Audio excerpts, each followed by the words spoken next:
사랑하는 아름다운 성산교회 청소년부 친구들, 한 주간 잘 보냈어요? 그래서 코로나 때문에 우리가 얼굴을 보지 못하고 교회에서 만나지는 못하지만 그래도 우리 함께 힘써서 하나님 말씀 듣고 또 하나님께 예배하는 이 시간을 더욱더 소중하게 생각하는 그런 친구들 되었으면 좋겠습니다.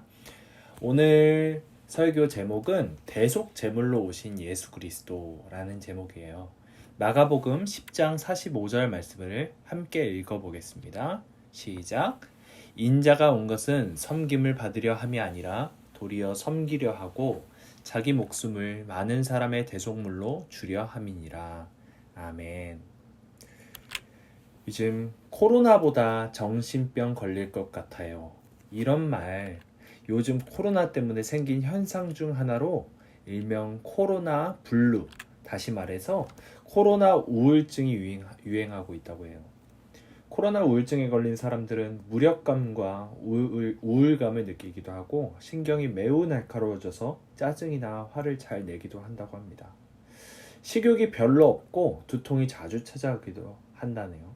그러다 보니 온라인으로 정신 상담을 받는 그런 사람들이 엄청 많이 증가하고 있어요.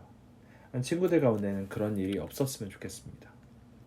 우리는 요즘 믿기 힘든 상황 속에서 하루하루를 보내고 있어요. 모든 학교가 개학을 계속해서 연기하고 수많은 가게들이 장사가 안 돼서 문을 닫고 있죠.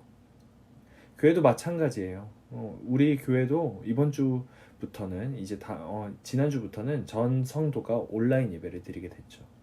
보고 싶을 때 볼 수 있고 모이고 싶을 때 모일 수 있다는 것이 얼마나 소중한 것인지를 이런 상황이 되어서야 깨닫게 되는 것 같아요.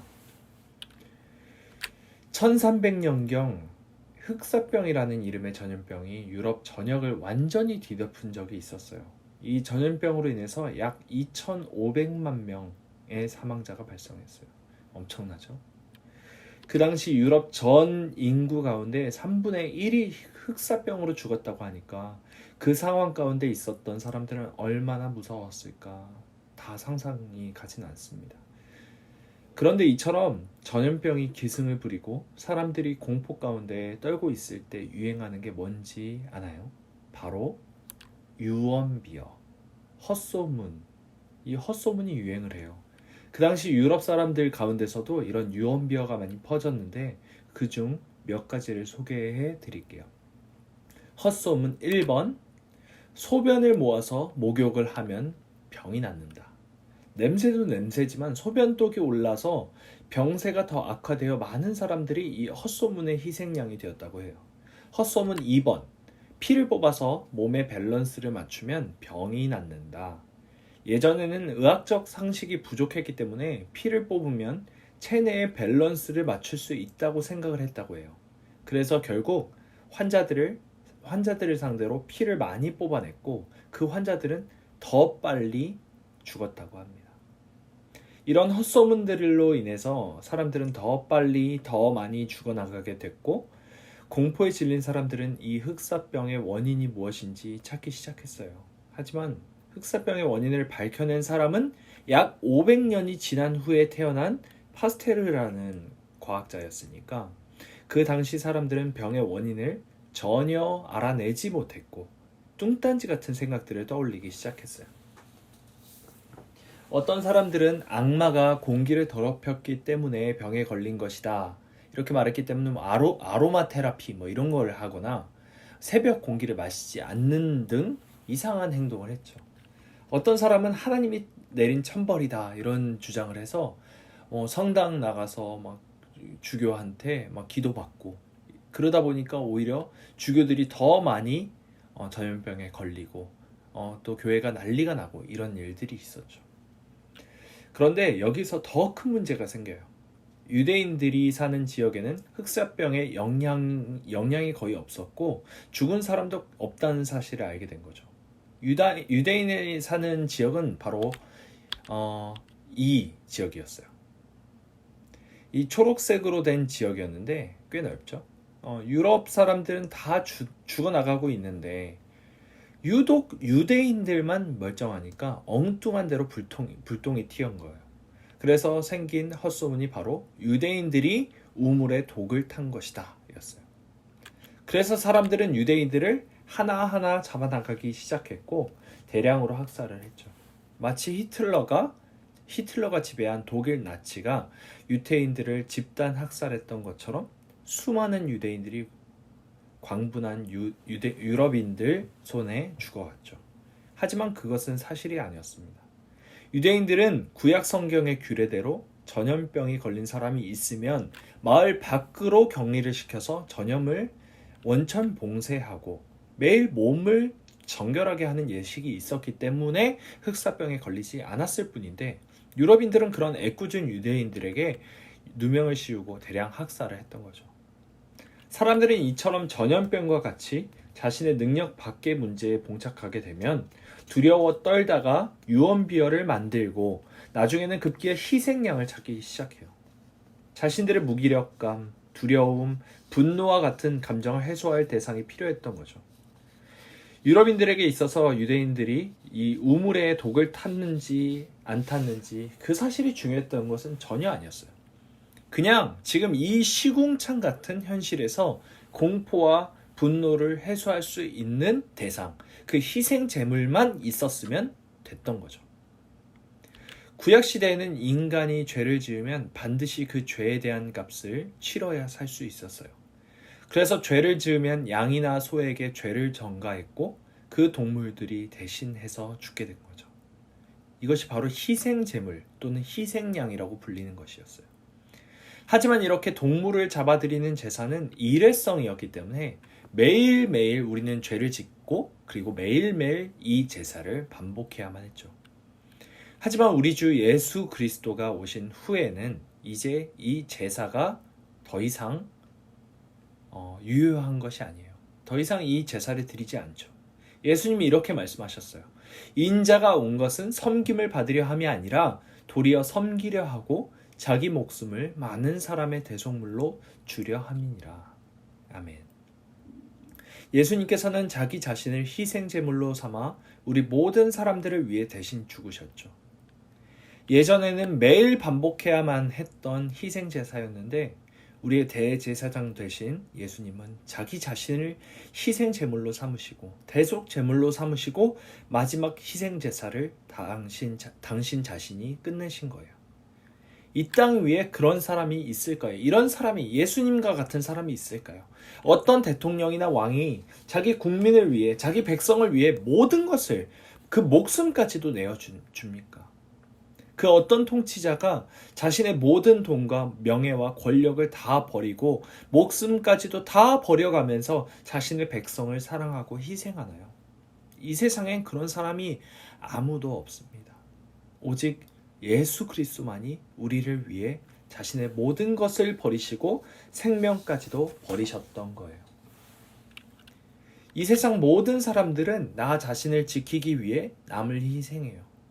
자신들의 무기력함과 분노와 공포를 해소하기 위해 다른 사람들을 희생양 만들어서 모욕하기도 하고 심지어는 잡아 죽이기도 하는 존재가 바로 사람이에요. 인간 역사가 바로 이것을 증명해주고 있죠. 지금 우리 사회를 한번 보세요. 많은 사람들이 교회를 욕하죠. 아니 왜 예배 드리지 말랐는데 굳이 교회에 나가서 집단 감염을 유발시키는데, 이런 식으로 분노를 하면서 교회를 욕해요. 그런데 그런 논리라면 매일 나가는 회사도 다 문을 닫아야 하죠. PC방, 술집 같은 곳도 마찬가지고 카페나 식당 같은 데는 더욱더 가면 안 되죠. 마스크를 벗고 무언가를 먹고 마시고 서로 사람들과 이야기하는 장소이기 때문이에요.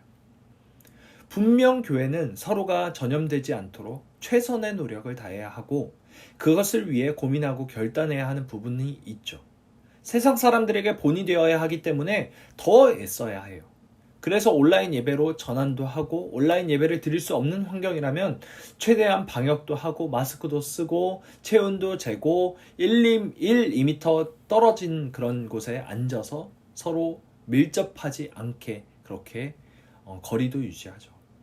하지만 주일에 예배를 드리지 말라고 모든 사람들에게 재난 문자를 정부 차원에서 보낸다든가 아니면 교회가 마치 신천지처럼 자기들만 생각하는 반사회적 악덕 집단처럼 생각하는 것은 완전히 다른 이야기예요. 코로나 때문에 학교도 못 가고 장사도 안 되고 마음껏 사람들 만날 수도 없고 마스크 사러 1시간, 2시간 줄 서서 사야 되고 이런 짜증나고 답답한 현실 가운데 무기력함과 두려움을 느낀 사람들은 또다시 자신의 이런 답답하고 짜증나고 화나는 감정을 해소할 희생양을 찾아 나서는 거예요. 그 희생양이 바로 지금은 교회인 것이죠. 이럴 때일수록 그리스도인인 우리들은 기억해야 합니다. 예수님이 왜 이 땅에 오셨고 왜 십자가에서 죽으셨는지를 말이죠. 인자가 온 것은, 예수님이 온 것은 섬김을 받으려 함이 아니라 도리어 섬기려 하고 예수님 자신의 목숨을 많은 사람의 대속물로 주려 하기 때문에 그렇게 오신 분이시오. 왕이신 예수님께서 이 땅에 오신 것은 섬김을 받기 위해서가 아니라 죄 많고 사악하고 쓸모없는 우리들을 섬기기 위해 오셨어요. 죄로 인해 병들고 고장난 우리를 고치기 위해 오셨죠. 나아가 자기 자신의 목숨을 내어주기 위해 오셨어요. 예수님을 따라 사는 우리들도 이대로 살아야 해요. 누가 나를 때린다고 열받아 하고 억울해하면서 그 사람에게 복수하는 것은 우리가 할 일이 아니에요. 하나님은 우리에게 원수 갚는 것은 내게 있다고 말씀하셨어요. 원수 갚는 것은, 억울한 것은 하나님께 맡기고 우리는 예수님이 가신 십자가의 길을 걸어야 해요. 세상 사람들이 교회 욕하면 억울해하지 말고 욕하게 두세요. 그럴수록 우리는 정부가 내린 규칙을 잘 준수하고 법도 철저히 잘 지키면서 하나님께 예배해야 해요. 온라인으로 예배를 드리는 친구들은 정말 최선을 다해서 예배를 드렸으면 좋겠어요. 그리스도인은 뭔가 달라도 달라야 해요. 교회가 교회답지 못하고 그리스도인이 그리스도인답지 못하다면 세상 사람들이 우리를 손가락질해도 할 말이 없는 거예요. 하지만 우리가 정말 예수님을 따라 진짜 백이 그리스도인으로 살아갈 때 세상 사람들도 그것을 보고 하나님이 살아계심을 언젠가는 반드시 깨닫게 될 거예요. 우린 그걸 위해 최선을 다해 이 하나님을 예배하고 우리의 가족과 이웃과 친구들을 사랑해야 하는 거죠. 오늘 우리는 코로나 때문에 교회에 모이지 못하고 각자 집에서 영상으로 예배를 드리고 있지만 우리의 마음만큼은, 우리의 정신만큼은 예수 그리스도를 닮은 그런 진짜 백이 그리스도인이 됐으면 좋겠습니다. 친구들 모두가 뭔가 달라도 다른 그리스도인, 그리스도의 아름다운 그런 그윽한 향기가 나는 그런 그리스도인 되시길 주님의 이름으로 축복하고 소망합니다. 아멘. 함께 기도하겠습니다. 사랑해 주님 감사합니다. 우리는 너무나도 연약하고 부족한 자들입니다. 우리 사람들은 항상 그렇게 답답하고 어렵고 무기력한 상황 가운데 희생양을 만들고 나의 죄 때문인지도 모르고 그렇게 남에게 손가락질하고 모욕하고 또 희생양을 만들어 희생시키기도 합니다.